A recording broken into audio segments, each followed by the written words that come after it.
When you fight fires together, you become a family. In this family, everybody comes home.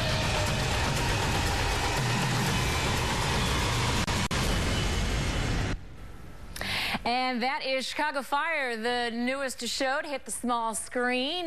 We wanted to get some insight into what really happens in fire departments behind the scenes. So we invited these two gentlemen to join us. Scott McDonald from Phoenix Fire and Forrest Smith from Mesa Fire. Guys, thank you so much for coming in this morning. So we've seen a little bit of the clips there. We wanted to get sort of an idea of how accurate what's going on in this show is. So let me start with this. One of the early episodes has something go really horribly wrong in the course of a fire. And there's a lot of blame that goes back and forth. Does that really happen in real life? And how do you manage people from not pointing the finger at each other?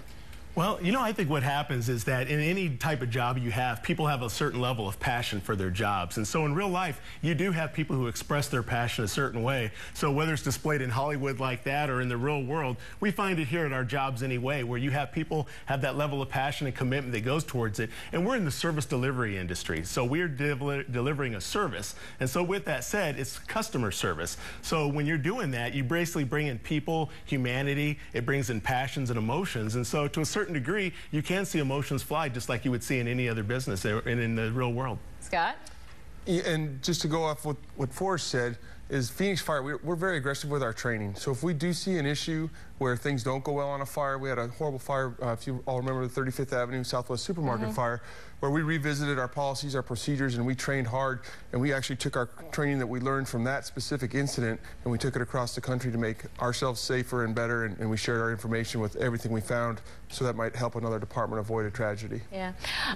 What do you guys think are some of the things that might surprise people the most if they got a glimpse of behind-the-scenes life for you guys? I know, Forrest, you shot some video for us, as a matter of fact. Yes, yes. And there's a few things. I think a lot of people would assume that we are pretty much just waiting for calls and that there's nothing going on. But a lot of our time is spent pretty much taking care of our station, taking care of our apparatus, our equipment. A lot of it comes down to treating it like our home. And the idea is really to show people the return on their investment and take care of that, the equipment that taxpayers have paid so dearly for. So the idea really is to take care of what we do, take care of ourselves. And what you're seeing there mainly is a lot of the day-to-day. There's a lot of training going on. As Scott said, we do a lot of debriefing on fires, on medical calls. And the idea really is to make ourselves better for the next call. And I also heard that sometimes when folks see you out maybe at the grocery store or at a restaurant or something like that, they're like, hey, why aren't you working?